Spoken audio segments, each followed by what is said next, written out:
السلام علیکم ناظرین، میں ہوں آپ کا ہوسٹ ارسلان خان اور آپ دیکھ رہے ہیں ہمارا رمضان ود ارسلان خان۔ سب سے پہلے تو آپ سب کو میری طرف سے، میری پوری ٹیم کی طرف سے رمضان بہت بہت مبارک۔ ہمارے ساتھ شازیہ عزیز موجود ہیں۔ میں سمجھتا ہوں کہ ان کے پاس یہ کہنا بالکل غلط نہیں ہے کہ معلومات کا خزانہ ہے۔ ان کی طرف چلتے ہیں اور ان سے پوچھتے ہیں۔ السلام علیکم شازیہ۔ وعلیکم السلام۔ شازیہ، پہلے تو مجھے یہ بتائیں کہ ہمیں رمضان کی جو فضیلت ہے اس کے بارے میں کچھ بتائیں۔ الحمدللہ رب العالمین والصلاة والسلام علی سید الانبیاء والمرسلین، اما بعد فاعوذ باللہ من الشیطان الرجیم، بسم اللہ الرحمن الرحیم۔ السلام علیکم ناظرین، میں آپ کو رمضان کی فضیلت کے حوالے سے آپ کی خدمت میں کچھ معلومات پیش کروں گی، آپ کی خدمت میں دل کے کانوں سے سنیے گا۔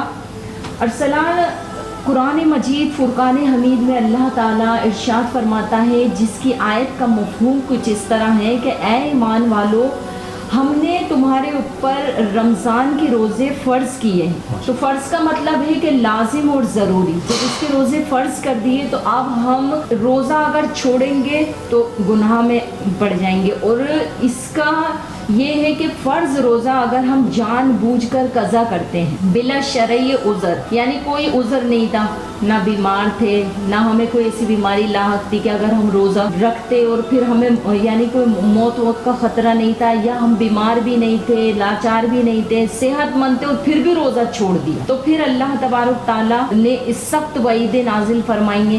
اور جیسا کہ ہے کہ حدیث پاک میں تو یہاں تک بھی ہے کہ جو کوئی جان بوجھ کر فرض روزہ چھوڑ دیتا ہے تو اللہ تبارک تعالیٰ اسے سخت جہنم کے عذاب میں ڈالے گا، اور حدیث پاک میں یہاں تک ہے کہ 950 سال جہنم کی آگ میں اس کو جلایا جائے گا۔ ٹھیک ہے، نوجوان ہیں ہمارے جو مرد حضرات ہیں، وہ اٹے کٹے ہوتے ہیں، ان کو کوئی بیماری بھی نہیں ہوتی، وہ پھر بھی روزہ چھوڑتے ہیں، تو اس کے بارے میں آپ کیا کہیں گے؟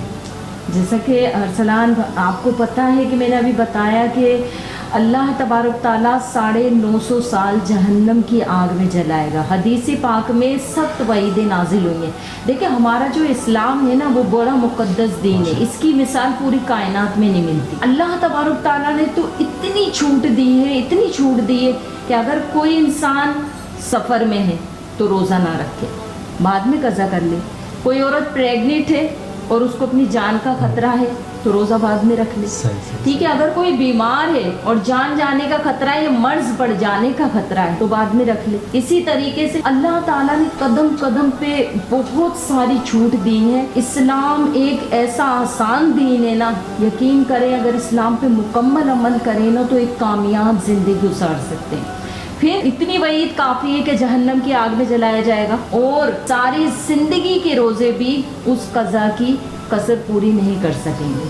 یعنی جان بوجھ کے روزہ قضا کیا تو اس پہ یہ ہے کہ ہم روزہ بھی رکھیں گے، پھر اس کا کفارہ بھی ادا کرنا پڑے گا۔ کفارہ 60 مسکینوں کو کھانا کھلانا پڑے گا، ٹھیک ہے۔ توبہ لازمی، ایک روزہ چھوڑنے پہ 60 لوگوں کو کھانا کھلانا، اور اگر کوئی 30 نہیں رکھتا پورے، اب اس کا آپ دیکھیں ہماری حیثیت تو فطرہ دینے کی بھی نہیں ہے، تو پھر 60 مسکینوں کو کھانا۔ لیکن وہ وہی ہے نا، اللہ تبارک تعالیٰ ہم سب کو ایسی توفیق عطا فرما دے، اس دین کو اگر ہم فالو کریں، دین کی معلومات اگر حاصل کریں نا۔ آپ قرآن مجید فرقان حمید کو اٹھا کے دیکھیں، اللہ تعالیٰ تو جگہ جگہ ہمیں ارشاد فرما رہا ہے، اگر تم سفر میں ہو تو چھوڑ سکتے ہیں، بیمار ہو تو چھوڑ دو، کوئی ایسا بوڑھا انسان ہے جو روزے نہیں رکھ سکتا، جان جانے کا خطرہ ہے، تو پھر یہاں تک کی بھی چھوٹ ہے کہ اگر اس کی جان چلی جائے گی تو پھر اس کا فدیہ دے دیں۔ کتنا آسان مذہب ہے، اور کیا چاہیے، بہت آسان ہے۔ اور اس کے ساتھ ساتھ آج پہلا روزہ بھی ہے، اور اس کے ساتھ ساتھ غوث پاک کی ولادت کا بھی دن ہے، تو آپ اس کے بارے میں کیا کہیں گی، وہ بھی ہمیں بتائیں پلیز۔ دیکھیں غوث پاک، دیکھیں ارسلان، میں آپ کی خدمت پہ بات پیش کرنا چاہتی ہوں کہ حضور غوث پاک، آج دیکھیں آج کسی کے یہاں حضور غوث پاک پیدا کیوں نہیں ہوتے، وہ ولی کامل کیوں نہیں ہوتے؟ آپ کو پتہ ہے جس دن حضور غوث پاک کی ولادت ہوئی تو جیلان شریف میں 1200 لڑکے پیدا ہوئے اور سب کے سب ولی اللہ ہوئے ہیں۔ آج اس لیے کہ ماؤں میں وہ چیز نہیں رہی نا، ماں کے اندر شرم و حیا، دین سے لگن، دین سے سچی محبت، یعنی حرام کا لقمہ ہمارے پیٹ میں نہ جائے۔ آج اب خواتین کو چاہیے کہ شوہر اگر کمائی لے کر آ رہے ہیں تو ان سے معلومات لیں کہ کمائی کہاں سے آ رہی ہے، کس طریقے. ہماری بہنوں میں یہ ہے کہ بس ہمیں اچھا پہننا ہے، اچھا کھانا ہے، اچھے اسکولوں میں پڑھانا ہے، کچھ بھی کمائی کہاں سے آ رہی ہے کوئی نہیں پتہ. آپ کو میں بتاتی ہوں کہ غوث پاک اتنے پاکیزہ ماں باپ کی اولاد ہیں کہ آپ کے والد صاحب، شادی سے پہلے کی بات ہے، آپ کہیں سے جا رہے تھے تو نہر میں ایک سیب بہتا ہوا آ رہا تھا، بھوک بھی سخت تھی، آپ نے اٹھا کے اس کو کھا لیا. کھانے کے بعد سوچا کہ یہ تو بغیر اجازت، اب چلتے ہیں اس باغ کی طرف جہاں سے وہ سیب بہتا ہوا آ رہا تھا. اب اس نہر کے کنارے چلتے چلتے وہ باغ آ جاتا ہے، باغ کے مالک کے پاس پہنچتے ہیں. فرماتے ہیں کہ بزرگان دین ان کے مالک کو کہتے ہیں کہ بتائیے کہ میں ملنے کے لیے آیا ہوں. جا کے ان سے مالی خبر دیتا ہے ایسے ایسے کوئی شخص ہے آپ سے ملنے کے لیے آئے. کہتے ہیں کہ دیکھیں آپ کے باغ کا سیب ٹوٹ کر ایک نہر میں گر گیا تھا، میں بھوکا تھا، وہ میں نے بغیر اجازت کھا لیا. آپ مجھے بتائیں کہ میری سزا کیا ہے. باغ کا مالک وہ بھی خود ایک ولی اللہ ہوتے ہیں، کہتے ہیں کہ یہ تو کوئی پہنچا وہی بندہ ہے جو ایک سیب کھا کے یہاں آ گئے اور کہیں کہ جو مرضی مجھے سزا دے دیں. کہتے ہیں ٹھیک ہے تم میری باپ کی رکھوالی کرو گے اتنے سال تک. جب وہ سزا پوری ہو جاتی ہے اتنے سال تک آپ اس کے باغ کی رکھوالی کرتے ہیں. جب باغ کا مالک دیکھتا ہے کہ باقی یہ تو راتوں کو عبادت بھی کرتے ہیں، دن میں نفلی روزے بھی رکھتے ہیں، تو باغ کا مالک کہتا ہے کہ تمہاری سزا ایک صورت پوری ہو سکتی ہے، تم میرے گھر چلو، میں تمہاری شادی کروانا چاہتا ہوں اپنی بیٹی سے. آنکھوں سے اندھی ہیں، پیروں سے لنگڑی ہے. وہ کہتے ہیں کہ ایسی لڑکی سے میری شادی کروا رہے ہیں جو آنکھوں سے اندھی ہے، پیروں سے بالکل لنگڑی ہے، ان کے ہاتھ بھی نہیں ہے. تو یہ کہتے ہیں چلے ٹھیک ہے، اگر میری سزا ختم ہو جائے گی اس سیب کا کفارہ ادا کرنے کے لیے، کہتے ہیں ٹھیک ہے میں آپ کی اس آپاش بیٹی سے شادی کرنے کے لیے تیار ہوں. ابھی دیکھا نہیں ہے اسلام میں، یہاں تک ہے کہ اگر رشتہ طے ہو تو لڑکی لڑکا دیکھ سکتے ہیں ایک دوسرے کو. ٹھیک ہے، گھر پہنچتے ہیں، نکاح ہو جاتا ہے. جب کمرے میں جاتے ہیں تو ایک حسین و جمیل خاتون اپنے بستر پر بیٹھی ہوتی ہے، دیکھ کے انتہا نہیں رہتی ان کی. تو اللہ تبارک تعالیٰ نے اس تقوی اور پرہیزگاری کا کیا انعام دیا کہ ایک پاکیزہ عورت آپ کے نکاح میں آ گئی. پھر ان کے حضور غوث پاک جیسی شخصیت ہی پیدا ہوں گے نا. تو پھر آپ نے جب بہت ساری ایسی معلومات ہیں حضور غوث پاک کے بارے میں. تو یہاں تک آتا ہے ارسلان کے جس دن حضور غوث پاک رمضان کے پہلے روزے کو تشریف لائے اس دنیا میں، تو پورا رمضان آپ نے صبح صادق سے لے کر بعد نماز مغرب تک دودھ نہیں پیا ماں کا، دن میں روزہ رکھتے. تو ایسا ہوا کہ جب چاند میں اختلاف پیدا ہو گیا، جیلان کے لوگوں نے کہا کہ پتہ نہیں چاند نظر آیا ہے یا نہیں، تو غوث پاک کی والدہ کے پاس آئے.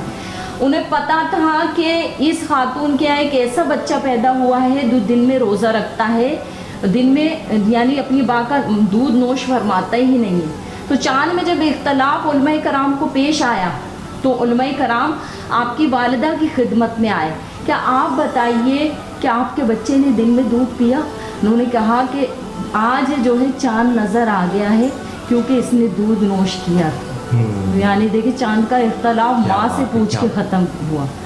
تو بتا رہا ہوں آج ہماری بہنیں اگر اس طرح پاکیزگی اختیار کر لیں تو یقین کریں حضور غوث پاک بھی آئیں گے، پھر خواجہ غریب نواز بھی آئیں گے، داتا علی اجمیری بھی آئیں گے. رمضان میں دریائے کی مچھلیاں بھی روزے داروں کے لیے دعا کرتی ہیں، تو اس کے بارے میں کچھ بتائیں. بے شک بہت اچھا سوال کیا ارسلان آپ نے کہ رمضان کی فضیلت اتنی ہے کہ اللہ کے رسول علیہ الصلوۃ والسلام نے ارشاد فرمایا میں اپنے پیچھے 2 ایسے نور چھوڑ کے جا رہا ہوں کہ اگر میری امت اس کو اختیار کرے گی تو 2 اندھیروں سے بچ جائے گی. یعنی قبر کا اندھیرا، میدان محشر کا اندھیرا، ان چیزوں سے بچ جائے گی. اور وہ 2 نور کون سے ہیں؟ ایک ماہ رمضان، دوسرا یہ کہ روزہ. اس مہینے میں اتنا اجر و ثواب بڑھا دیا جاتا ہے کہ نفل کا ثواب فرض کے برابر اور فرض کا ثواب 70 گنا بڑھا دیا جاتا ہے. لیکن ایک افسوس کی بات اور بھی ہے کہ جس طرح ہمارا ثواب بڑھا دیا جاتا ہے تو گناہوں کا عذاب بھی بڑھا دیا جاتا ہے. اگر رمضان میں ہم ایک روزہ چھوڑتے ہیں جان پوچھ کے تو سمجھیں 70 روزے قضا کیے. ایک جھوٹ بولیں گے تو 70 جھوٹ جھوٹ بولیں، بولیں۔ ایک گناہ کریں گے تو 70 گناہ۔ تو یہ بھی غور و فکر کرنے والی بات ہے۔ ہم صرف ثواب پہ نظر رکھتے ہیں، گناہ پہ نہیں رکھتے۔ تو جہاں تک ممکن ہو سکے ڈرتے ہوئے اللہ تبارک تعالیٰ سے گناہوں سے بچنا ضروری ہے۔ اپنے دل میں یہ ڈر آپ لوگ ضرور رکھیں، یہ ڈر ضروری ہے، ٹھیک ہے۔ اس طرح روزداروں کے لیے دریا کی مچھلیاں بھی دعائیں مغفرت کرتی ہیں، اور اللہ تبارک تعالیٰ افطار کے وقت روزہ داروں کی دعا کو قبول فرماتا ہے، اور 70,000 لوگوں کو جہنم سے آزادی عطا فرماتا ہے۔ کیا بات! اتنا یعنی اس کا اجر و ثواب ہے۔ اللہ تعالیٰ ہم سب کو اس مہینے کی قدر کرنے کی توفیق عطا فرمائے۔ بالکل، آمین آمین آمین۔ مجھے آپ یہ بھی بتائیں، جو رمضان میں قطر کرتے ہیں ان کا آخرت میں اس چیز کا کیا ثواب ہے؟ کتنا پیارا سوال کیا ناظرین و سامعین۔ جیسا کہ آپ کو معلوم ہے کہ رمضان کا مقدس مہینہ ہمارے درمیان ہے۔ اللہ کے رسول حضرت موسیٰ علیہ السلام سے اللہ تبارک تعالیٰ نے ارشاد فرمایا، اے موسیٰ میں تجھے ایسا عمل نہ بتاؤں جو میں نے امت محمدیہ علیہ السلام کو عطا فرمایا۔ موسیٰ علیہ السلام اللہ تبارک تعالیٰ عرض کرتے ہیں، یا الہ العالمین تو مجھے وہ عمل بتا جو تو نے 2 نور حضرت محمد مصطفیٰ علیہ السلام کو عطا فرمائے۔ اللہ تبارک تعالیٰ نے ارشاد فرمایا کہ میں نے محمد صلی اللہ علیہ وسلم کی امت کو 2 نور عطا فرمائے جو انہیں قبر میں بھی محفوظ رکھے گا، آخرت میں بھی اور میدان محشر میں بھی۔ وہ 2 نور کیا ہیں کہ رمضان کے روزے۔ جو امت محمد علیہ السلام میں سے جو شخص رمضان کے مہینے کو پائے اور اس کے روزے رکھے اور رات میں قیام کرے اور اللہ تبارک تعالیٰ کے احکام کو دن میں پورا کرے، تو اللہ تعالیٰ قیامت کے دن اس کو قیامت کی دہشت سے محفوظ فرمائے گا اور قبر کے اندھیرے سے بھی محفوظ فرمائے گا، یعنی میدان محشر کی گرمی اور دہشت اور تمام آفتوں سے اللہ تعالیٰ انہیں امان عطا فرمائے گا۔ کتنے پیغمبروں نے یہ تمنا کری کہ یا اللہ کاش ہم امت محمدیہ میں سے ہوتے۔ تو دیکھو ارسلات کہ پیغمبر بھی یہ دعا کر رہے ہیں کہ یا اللہ، حضرت جبرائیل علیہ السلام فرشتوں کے سردار ہیں اور اللہ سے عرض کرتے ہیں یا اللہ تو مجھے ایک خاص فرشتہ نہ بناتا، امت محمدیہ علیہ السلام کا ایک ادنا امتی بنا دیتا۔ تو یہ بہت بڑا اجر و ثواب ہے کہ اب دیکھیں ہمارا ایمان بھی ہے کہ حضور علیہ السلام کے بعد کوئی پیغمبر اس دنیا میں نہیں آئے گا۔ الحمدللہ ہم لوگوں کا یہ عقیدہ بھی ہے اور ایمان بھی ہے۔ تو اب پہلے کی امتوں کے بارے میں دیکھیں کہ پہلے موسیٰ علیہ السلام آتے ہیں، پھر عیسیٰ علیہ السلام آتے ہیں، بہت سارے ایوب علیہ السلام ہے، یوسف علیہ السلام ہے۔ تو یعنی ہر امت کے بارے میں، پہلے کی امتوں کے بارے میں تو اللہ تعالیٰ نے یہاں تک ہوتا تھا اگر کوئی جھوٹ بولتا تھا تو ماتھے پہ لکھ دیا جاتا تھا، اگر کوئی گالی دے کے آ رہا ہے تو اس کی ماتھے۔ آج دیکھیں دن صبح نکلتے کتنے گناہ ہو جاتے ہیں، نہ ہمارے ماتھے پہ لکھا جاتا ہے نہ ہمارے چہرے پہ لکھا جاتا ہے۔ تو امت محمدیہ کے لیے سب سے بڑا انعام تو یہ ہے نا، جو بھی گناہ ہوتے ہیں اللہ اور بندے کے بیچ میں ہوتے ہیں، تو یہ کتنا بڑا اجر و ثواب ہے۔ پیغمبر تمنا کر رہے ہیں، لیکن ہم دنیا کی سب سے خوش نصیب امت ہیں کہ حضور علیہ السلام کی امت میں اللہ نے پیدا فرمایا، اور پھر اس کے بعد ہمیں رمضان کا مقدس مہینہ عطا فرمایا، اور اس کے بعد پھر ہمیں قرآن عطا فرمایا، اور پھر اللہ تعالیٰ خود ارشاد فرما رہا ہے کہ میں نے تو 2 نور عطا فرمائے جو تمہیں دہشت سے بھی بچائیں گے، وحشت سے بھی بچائیں گے، قیامت کی ذلت اور رسوائی سے بھی بچائیں گے۔ جی ناظرین، تو دیکھا آپ لوگوں نے بہت ہی اچھی بات کہی، اور اس کے ساتھ ساتھ ہم دعا کی طرف بڑھتے ہیں۔ شادی باجی دعا کیجیے۔ اس وقت جتنی بہنیں مجھے سن رہی ہیں اپنے ہاتھوں کو رب العزت کی بارگاہ میں اٹھا دیجئے، سچائی اس یقین کے ساتھ کہ جو ہم اپنے رب سے مانگ رہے ہیں انشاءاللہ تعالی ہمارا رب ہمیں ضرور عطا فرمائے گا۔ آج ہمارے عظیم وطن پاکستان میں جو کچھ ہو رہا ہے، اللہ تعالی ہم سب کو امن و سلامتی عطا فرمائے، وائرس سے ہمیں نجات عطا فرمائے۔ جب بھی دعا مانگیں اس یقین، اس امید کے ساتھ مانگیں کہ جو ہم اپنے رب سے مانگ رہے ہیں انشاءاللہ تعالیٰ اس کو ضرور عطا کیا جائے گا، اور اگر عطا نہ بھی کیا گیا تو ناظرین و سامعین بروز محشر اس کے بدلے میں اللہ تعالیٰ اتنا بڑا انعام عطا فرمائے گا کہ انسان تمنا کرے گا ارسلان انسان تمنا کرے گا کہ اللہ تعالیٰ کاش تو میری کوئی دعا کاش دنیا میں قبول نہ کرتا. الحمدللہ رب العالمین والصلاة والسلام علی سید الانبیاء والمرسلین اما بعد فاعوذ باللہ من الشیطان الرجیم بسم اللہ الرحمن الرحیم. جزا اللہ عنا سیدنا و مولانا محمد صلی اللہ تعالی علیہ وسلم ما هو اہل قلتی حیلتی انتا وسیلتی ادرکنی یا سیدی یا مکی یا عربی یا ہاشمی یا مطلبی یا رسول اللہ صلی اللہ علیہ وسلم. مجھ کو دنیا کی دولت نظر چاہیے، شاہ کوثر کی میٹھی نظر چاہیے، ہاتھ اٹھتے ہی بر آئے ہر مدعا، وہ دعاؤں میں مولا اثر چاہیے، وہ دعاؤں میں مولا اثر چاہیے. اللہ گندے سیاہ وجود تیری بارگاہ بےکس فنا میں حاضر ہے. اللہ ہمارے اٹھے ہوئے ہاتھوں کی لاج رکھ لے. اللہ ہمارے تمام صغیرہ کبیرہ گناہوں کی مغفرت فرما دے. اللہ ہم سے راضی ہو جا، راضی ہو جا، ہمیشہ ہمیشہ کے لیے راضی ہو جا. رب کریم رمضان کے مقدس مہینے کی برکت سے ہمارے تمام گناہوں کو نیکیوں میں بدل دے، نیکیوں پر استقامت عطا فرما. اے رب العزت، اے باری تعالیٰ، تو ہمارا قرآن میں دل لگا دے، الہ العالمین تراویح میں دل لگا دے، نفلی عبادات میں دل لگا دے. الہ العالمین ہمیں روزوں سے سچی محبت عطا فرما دے. الہ العالمین ہم نیکیوں کی طرف آنے کی بہت کوشش کرتے ہیں، شیطان مردود ہمارے پیچھے پڑ گیا. اللہ ہمارے ایمان کو محفوظ فرما، اپنے امان میں لے لے، اپنی حفاظت میں لے لے. اللہ ہمارے تمام صغیرہ کبیرہ گناہوں کو نیکیوں میں بدل دے. دین پہ استقامت عطا فرما، نیکیوں پہ استقامت عطا فرما. اللہ ہمارے بچوں کے ایمان کو، اللہ ہمارے جتنے اہل ایمان اس دنیا میں موجود ہیں، اللہ ان سب کے ایمان کو سلامتی عطا فرما، محفوظ عطا فرما دے. مولا کریم اے اللہ دنیا کی ذلت و رسوائی سے بچا لے، لوگوں کے سامنے ہاتھ پھیلانے سے بچا لے، لوگوں کی محتاجی سے جان چھڑا دے. اللہ فقط اپنے در کا بھکاری بنا لے.